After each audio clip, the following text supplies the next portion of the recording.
Dito sa Papa Dudut Stories, ikaw ay hindi nag-iisa.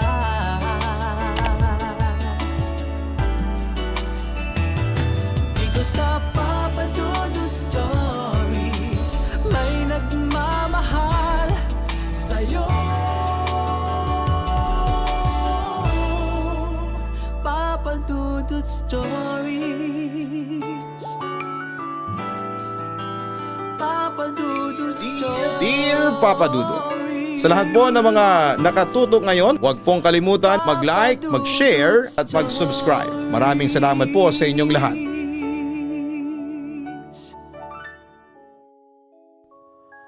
Magandang araw po sa inyo. Tawagin niyo na lamang po ako sa pangalang Lolo Sakay. Sa totoo lang ay hindi ko akalain na sa edad kong ito, ang mga karanasang pilit kong ibinabaon sa limot ay muling mabubuhay dahil sa mga kwentong naririnig ko sa inyong programa. Sabi nga nila, ang nakaraan ay parang anino. Gaano man kabilisan ng takbo, laging nakasunod sa iyo. Lalo na kapag ang araw ay nagsisimula ng lumubog.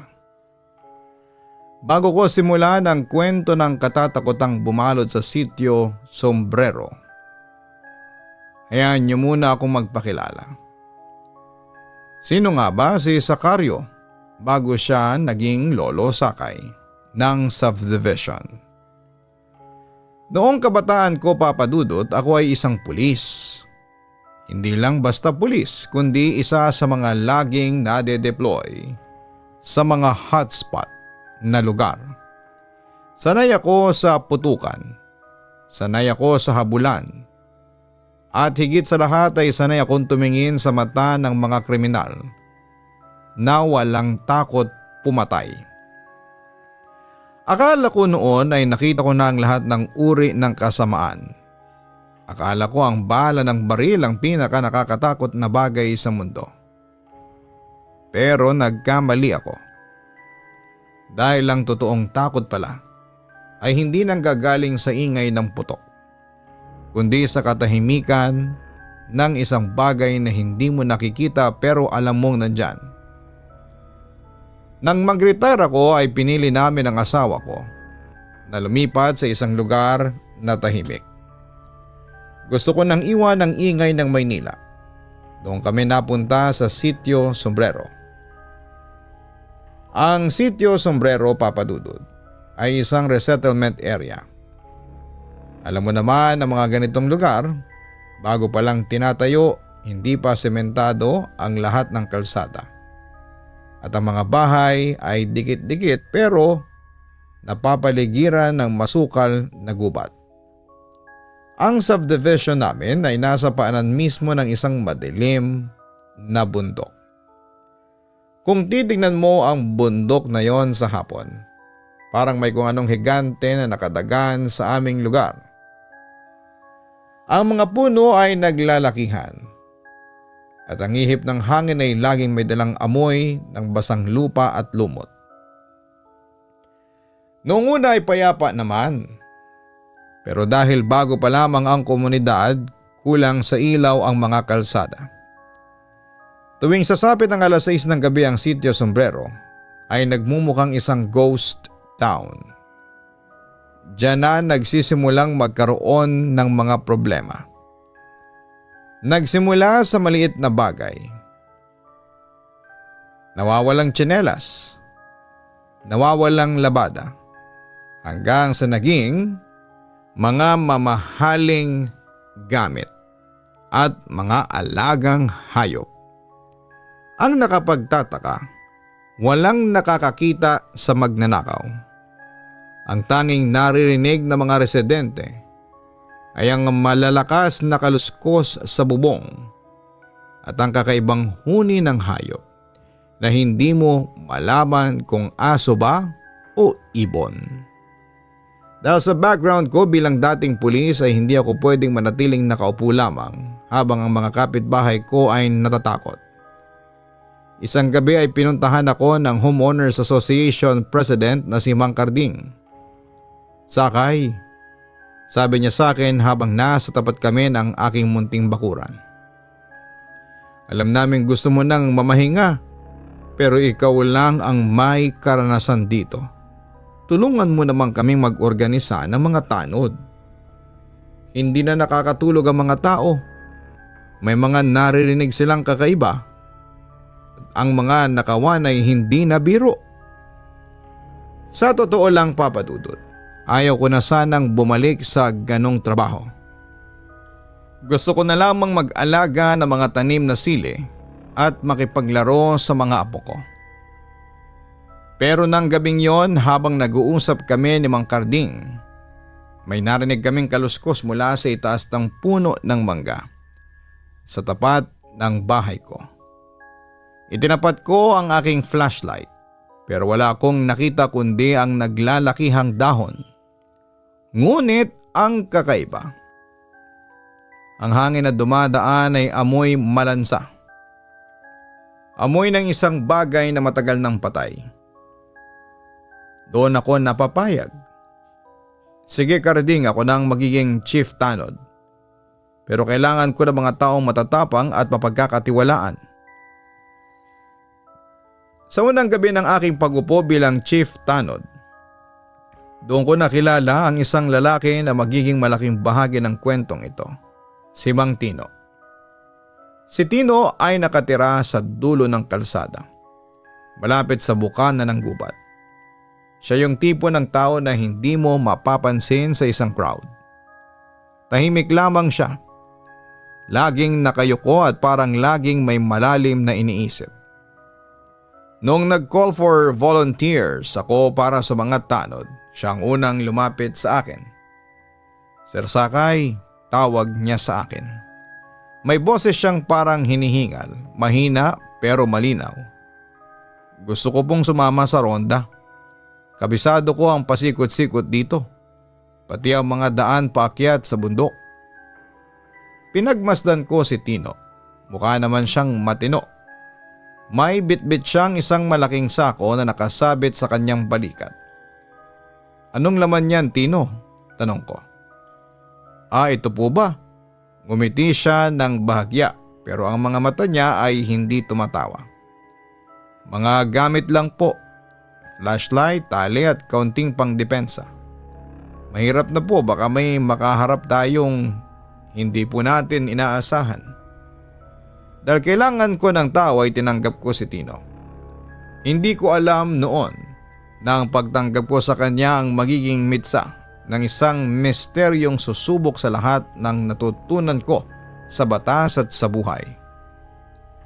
Ang sitio Sombrero, Papa Dudut, ay hindi lang pala isang resettlement area. Ito ay naging isang labirinto ng mga lihim. Tuwing gabi habang naglalakad kami ni Tino sa madidilim na iskinita, nararamdaman ko na ang bundok sa aming likuran ay parang humihinga. At sa tuwing lilingon ako kay Tino, laging may distansya sa pagitan naming dalawa. Distansyang puno ng mga bagay na hindi niya sinasabi. At mga bagay na hindi ko pa nakikita. Papadudot ang unang gabi ng aming pagroronda ay parang isang pelikula na unti-unting lumalabas ang kulay mula sa pagiging itim at puti. 10:00 ng gabi ang usapan sa tapat ng guardhouse na gawa lang sa tagpi-tagping kahoy at yero. Nagtipon-tipon ang 12 lalaki mula sa iba't ibang phase ng subdivision. Dala-dala nila ang mga kung ano-anong pwedeng ipangdepensa. May hawak na batuta, may dalang tubo at ang iba ay may itak na nakasukbit sa bewang. Pero sa gitna ng ingay at untahan nila ay nandon si Mang Tino sa isang sulok. Nakasandal sa poste, yakap-yakap pa rin ang kanyang malaking sako. Hindi siya nakikihalubilo. Nakayuko lamang siya at tila may pinakikinggan sa hangin. "O mga kasama, makinig muna kayo." Simula ko, gamit ang boses pulis ko na nakasanayan ko na. Hindi tayo rito para makipag-away lang. Ang layunin natin ay maging mata at tenga ng Sitio Sombrero.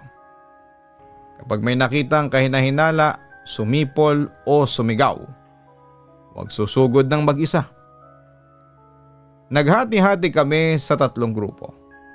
Pinili kong isama si Tino sa grupo ko, kasama ang 2 pang residente na sina Enteng at Garto. Gusto ko kasing obserbahan itong si Tino.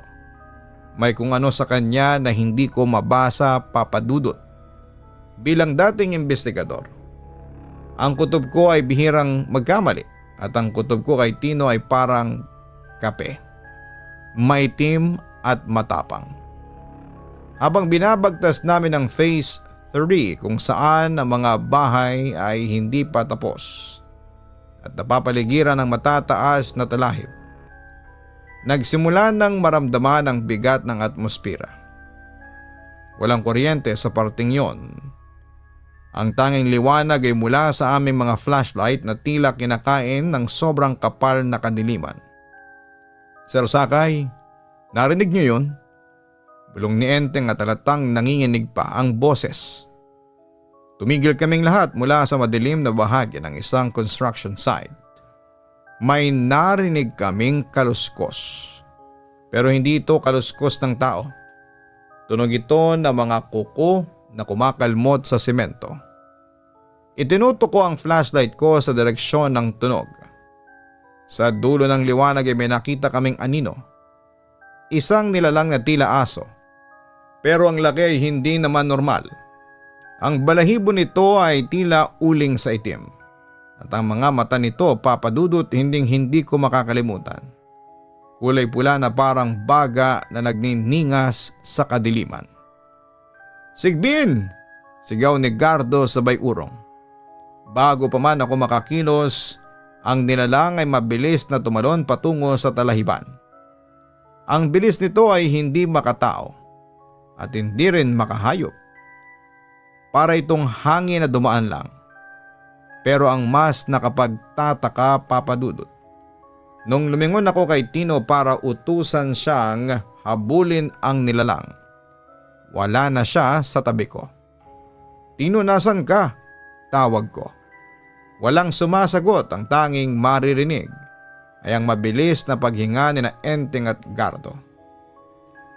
Makalipas nga ang 5 minuto ay biglang lumitaw si Tino mula sa kabilang bahagi ng kalsada. Bit-bit pa rin ang kanyang sako. Hingal na hingal siya, pero ang mga mata niya ay tila walang bahid ng takot. "Saan ka galing?" tanong ko. "Sinubukan ko pong unahan sa kabilang kanto, Sir Kakay." Sagot niya habang pinupunasan ng pawis sa noo. Pero mabilis talaga. Nawala na parang bula nang pumasok sa gubat. Ipinagpatuloy namin ang ronda pero doon ko napansin ang unang kakaibang detalye. Ang sako ni Tino na kanina ay tila magaan lang, ngayon ay parang may laman ng mabigat. May mga patak din ng likido sa ilalim ng sako na tumutulo pa sa lupa. Itinutok ko ang flashlight ko ng palihim. Dugo. Sariwang dugo. Naisip ko na baka nakahuli siya ng manok o kung ano. Pero bakit hindi niya sinasabi? Habang naglalakad kami pabalik sa guardhouse, dumaan kami sa tapat ng bahay ni Aling Marta. Nagkakagulo ang mga tao doon. Pagdating namin doon, namin nalaman ang masamang balita. Ang 3 kambing ni Aling Marta natagpuang patay sa loob mismo ng koral. Ang nakakapangilabot pa, Papa Dudut. Simot ang dugo ng mga kambing pero walang bakas ng pagkain sa laman. Isang malit na butas lang sa leeg ang makikita. "Ang sigbin! Bumalik ang sigbin!" iyak pa ni Aling Marta. Habang ang lahat ay nakatingin sa mga patay na hayop. Napansin ko si Tino, nakatayo lang siya sa dilim, malayo sa mga tao. Ang kamay niya ay nakahawak ng mahigpit sa kanyang sako. Hindi ko na lang binigyan pa ng mas malalim na atensyon, Papa Dudut. Kung ang unang 2 linggo ng aming pagroronda ay puno ng kaba dahil sa mga nawawalang hayop. Ang ikatlong linggo ang nagpabago sa takbo ng buhay sa Sitio Sombrero. Doon ko naramdaman na ang kasama naming halimaw ay hindi lang basta nagugutom. Ito ay nananakit na ng tao. Isang hapon bandang 5:00 kakatapos ko lang maglinis ng aking munting bakuran. Malapit nang lumubog ang araw at ang anino ng bundok ay dahan-dahan nang gumagapang patungo sa aming mga kabahayan. Biglang niyanig ng katahimikan ng isang matinis na tili. "Ang anak ko, si Junjun, nawawala ang anak ko!" Agad akong tumakbo patungo sa kalsada. Si Aling Perla yon, ang labandera sa Phase 2. Nakaluhod siya sa gitna ng kalsadang putikan dahil sa ulan kagabi.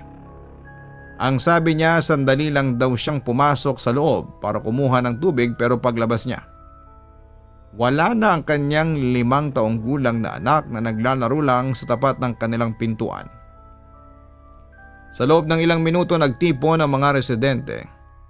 Bilang chief tanod, agad kong sinuri ang paligid. Doon ko nakita ang mga ebidensyang nagpatayo ng aking balahibo. Sa basang putik sa tapat ng bahay ni Aling Perla, may mga bakas ng kuko. Malalaki, matutulis, at ang forma ay hindi naman sa tao. Pero ang mas nakapagtataka, ang mga bakas ay biglang napuputol pagdating sa gitna ng kalsada, na parang ang nilalang na gumawa nito ay biglang lumipad o naglaho sa hangin. Habang tinitingnan ko ang mga bakas ay narinig namin ang isang tunog mula sa madilim na bahagi ng gubat sa paanan ng bundok. Isang huni na hindi ko po makakalimutan. Parang huni ng ibon na hinaluan ng tawa ng aso. Napaka ngilo sa tenga, Papa Dudut. Para itong tinig na nanggagaling sa kabilang mundo. "Sakay, ano ang gagawin natin?" Sigaw ng mga tatay na may hawak na itak. Eksakto namang lumitaw si Mang Tino mula sa likuran ko. At tulad nga ng dati, kalmado lamang siya. Bitbit ang kanyang sako na tila laging handa. Lumapit siya sa putikan at tinignan ang mga bakas ng kuko. "Sir Gakay," bulong ni Tino. "Alam ko kung saan ang daan nito. Nararamdaman ko ang amoy niya sa hangin. Doon tayo sa may lumang sapa sa dulo ng subdivision. Sigurado akong nandun ang bata." Dahil sa taranta at kagustuhang mahanap si Junjun ay sumunod kami kay Tino. Pinangunahan niya ang grupo at kahangahangang bilis niya sa dilim. Kahit masukal ang daan at madulas ang putikan ay parang alam niya kung saan tatapak. Para siyang may sariling radar sa gitna ng gubat. Dito tayo dumaan," sigaw ni Tino habang tinuturo ang isang masikip na trail. Halos 2 araw kaming nag-ikot sa paligid ng sapa at sa loob ng malalim na puno ng balete.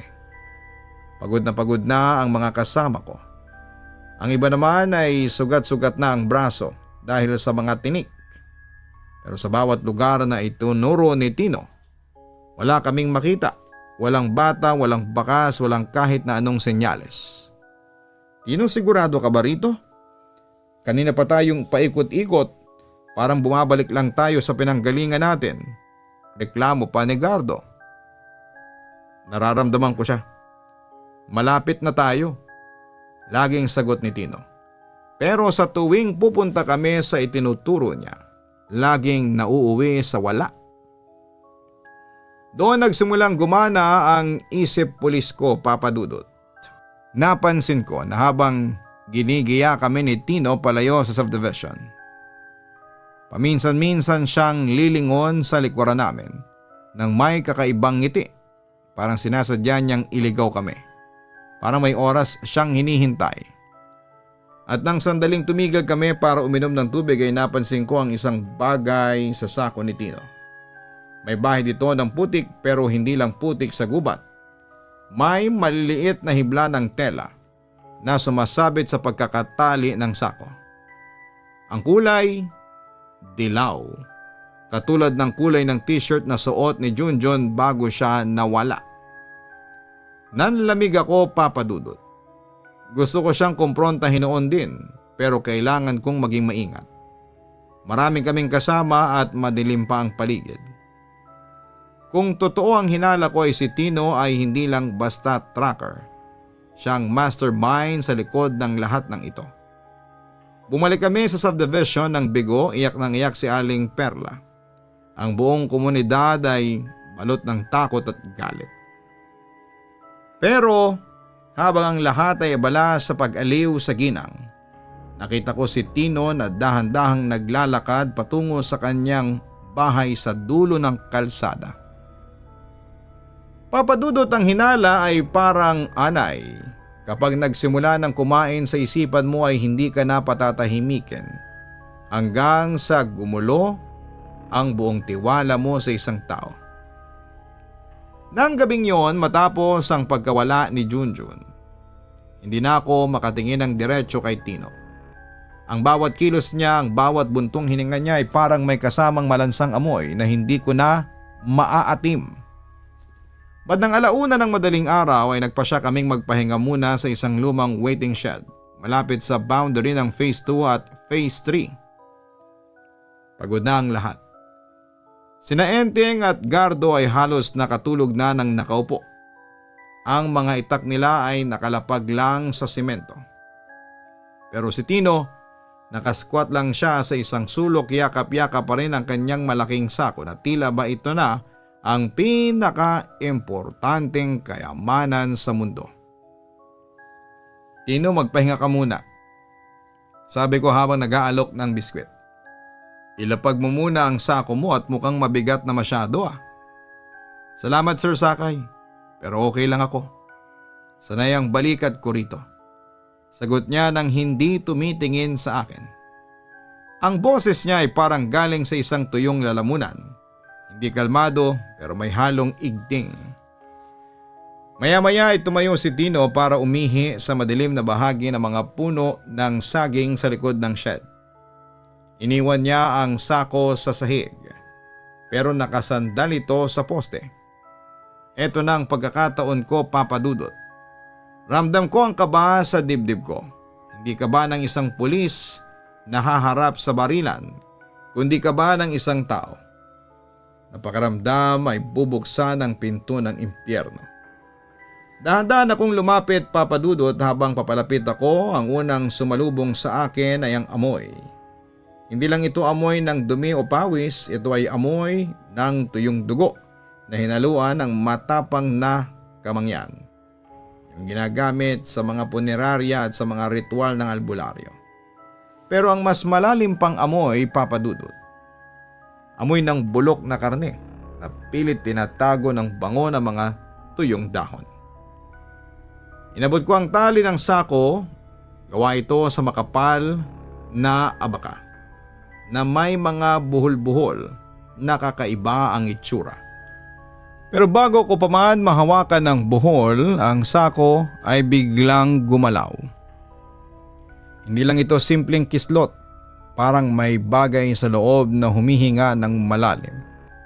O isang nilalang na nag-uunat ng mga buto. Narinig ko ang isang mahinang kaluskos mula sa loob. Kalasikas, kalasikas. Parang tunog ng mga kuko na kumakamot sa sako. Sir Sakay, halos tumalon ang puso ko sa lalamunan ko. Nakatayo na sa likod ko si Tino. Hindi ko man lang narinig ang kanyang yabag. Ang dilim ng gabi ay tila pabor sa kanya. Parang bahagi siya ng anino. Tino, may langgam kasi. Baka pasukin itong gamit mo.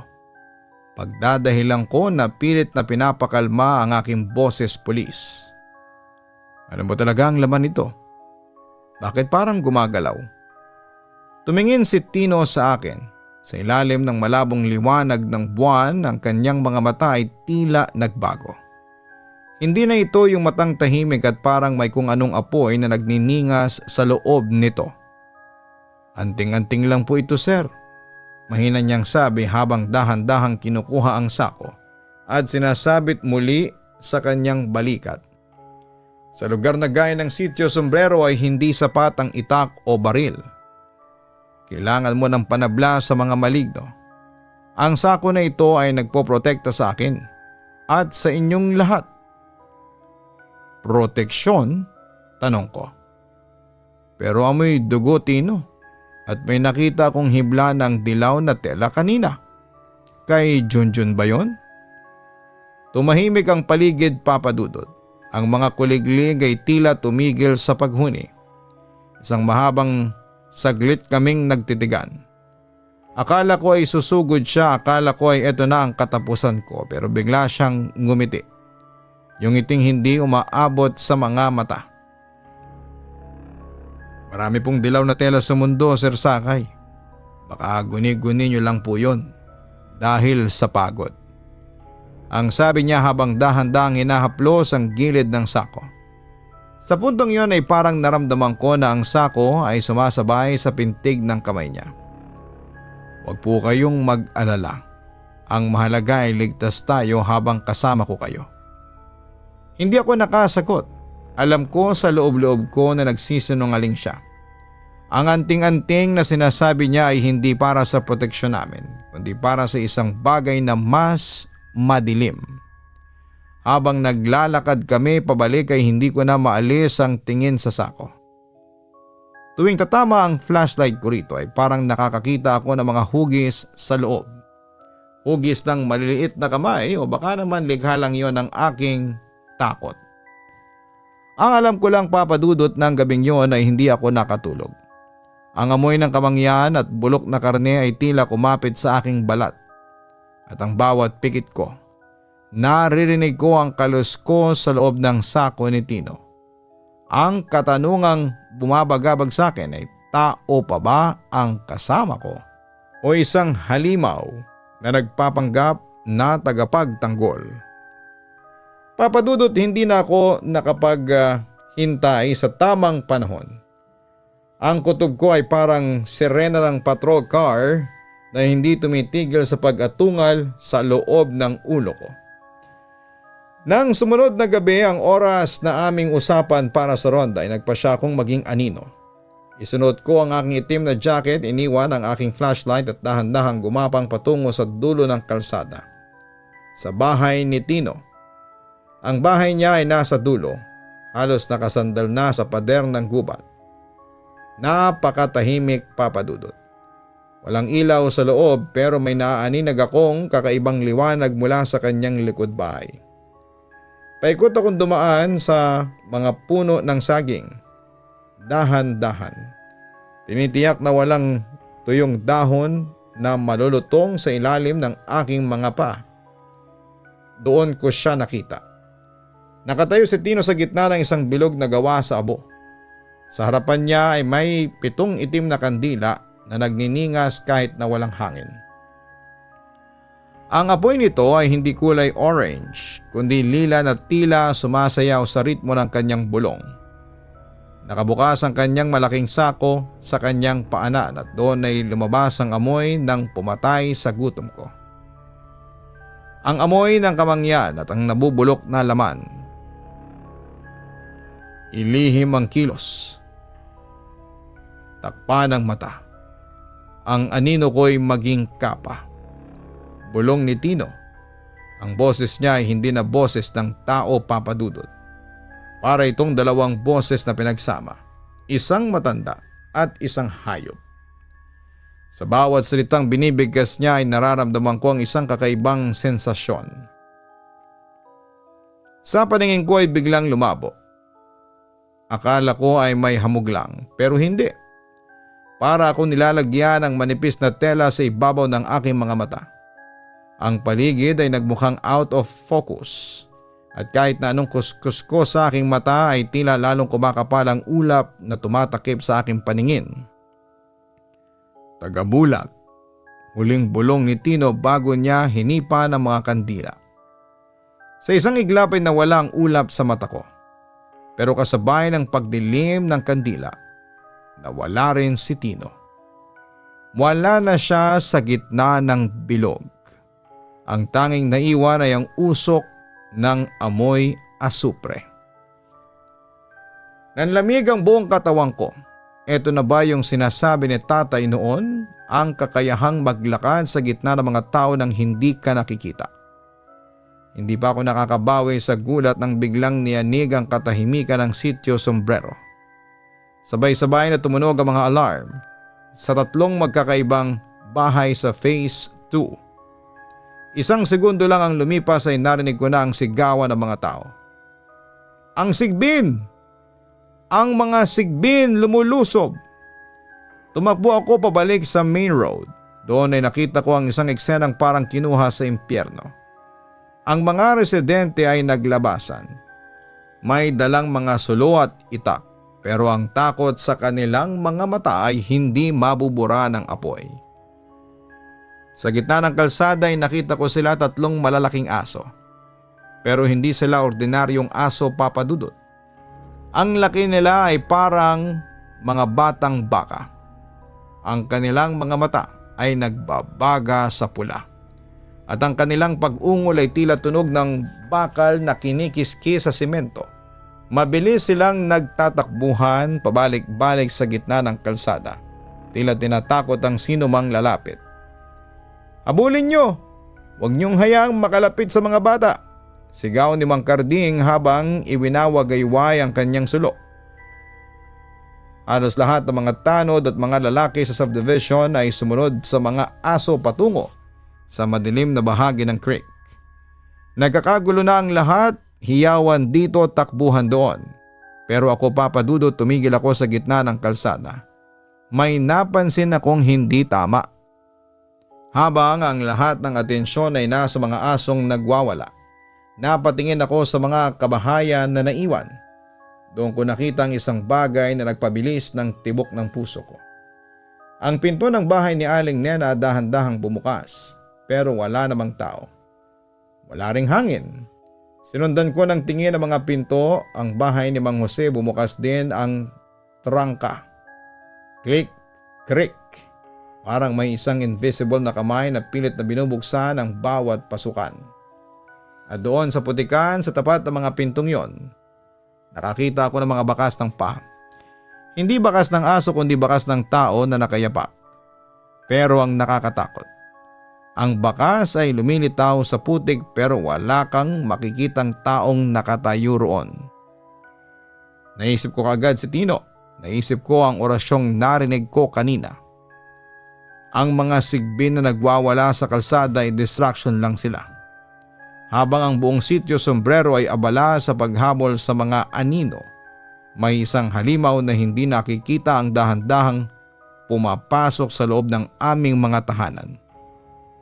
Tino? Bulong ko sa sarili ko habang hinahawakan ko ng mahigpit ang aking batuta.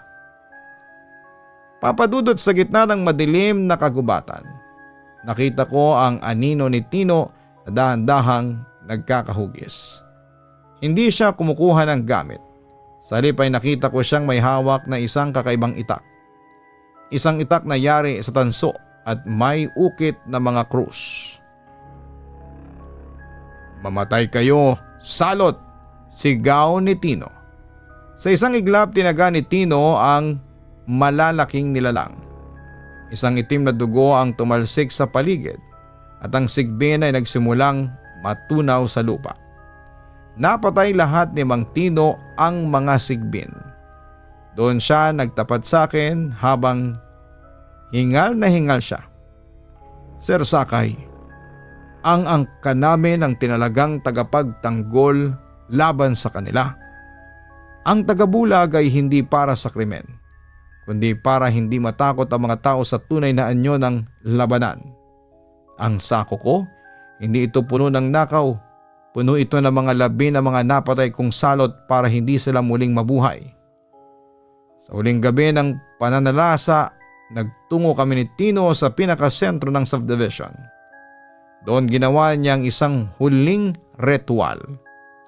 Ginamit niya ang lahat ng lakas para maglatag ng isang bakod o proteksyon.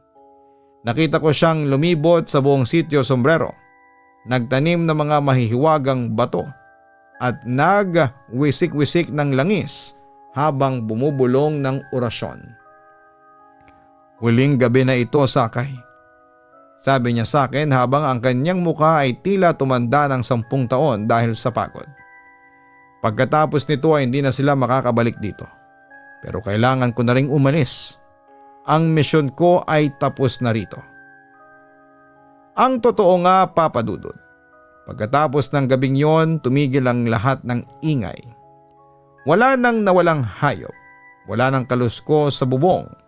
Ang sako ni Tino ay naiwan sa gitna ng kalsada. Puno na lang ng mga tuyong dahon at abo. Simula noon ay hindi na namin nakita si Mang Tino. Naglaho siyang parang bula kasabay ng mga anino ng bundok. Marami nagsasabi na baka lumipat siya sa ibang lugar na may banta rin ng sigbin. Pero para sa akin, tuwing nagroronda ako bilang Chief Tanod, lagi akong tumitingin sa mga anino at bumubulong ng pasasalamat. Ang aral ko rito, Papa Dudut, ang tagabulag ay hindi laging masama. Minsan kailangan bulagin ang ating mga mata sa takot para makita natin ang tunay na kabutihan ng isang tao. Si Tino ay isang bayaning hindi nagangad ng palakpak. Isang aninong nagbantay sa amin habang kami ay natutulog. Maraming salamat sa oras, Papa Dudut. Hanggang dito na lamang ang sulat ko. Lubos na gumagalang, Sakay. Nakakaantig at punong-puno ng aral ang kwento mo, Lolo Sakay. Maraming salamat po sa pagbabahagi ng karanasang ito na tiyak na nagpataas ng balahibo ng ating mga listeners. Alam mo, habang kinikwento mo ang ginawa ni Mang Tino, naisip ko na madalas sa buhay ay humuhusga tayo base sa kung ano lang ang abot ng ating paningin. Si Mang Tino ay gumamit ng tagabulag. Hindi para manakit kundi para gawin ang kanyang tungkulin ng tahimik. Ganon din sa totoong buhay. Marami mga tao sa paligid natin ang gumagawa ng kabutihan nang walang kamera, walang post sa social media at walang hangad ng pasasalamat.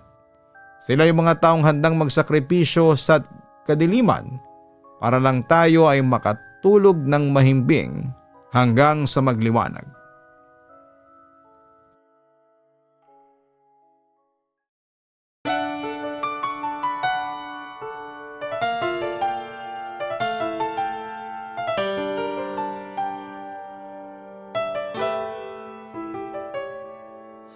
Ang buhay ay mahiwaga,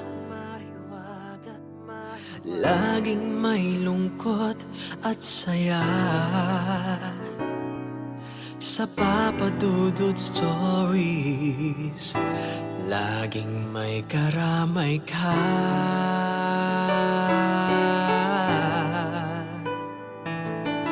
Mga problemang kaibigan, dito ay pakikinggan ka. Sa Papa Dudut Stories, kami ay iyong kasama. Dito sa Papa Dudut Stories, ikaw ay hindi nag-iisa.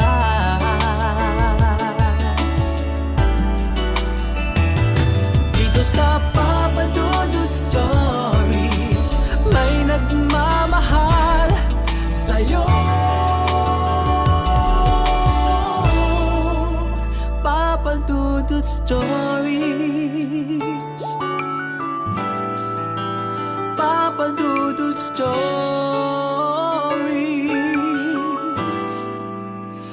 Papa Dudut Stories.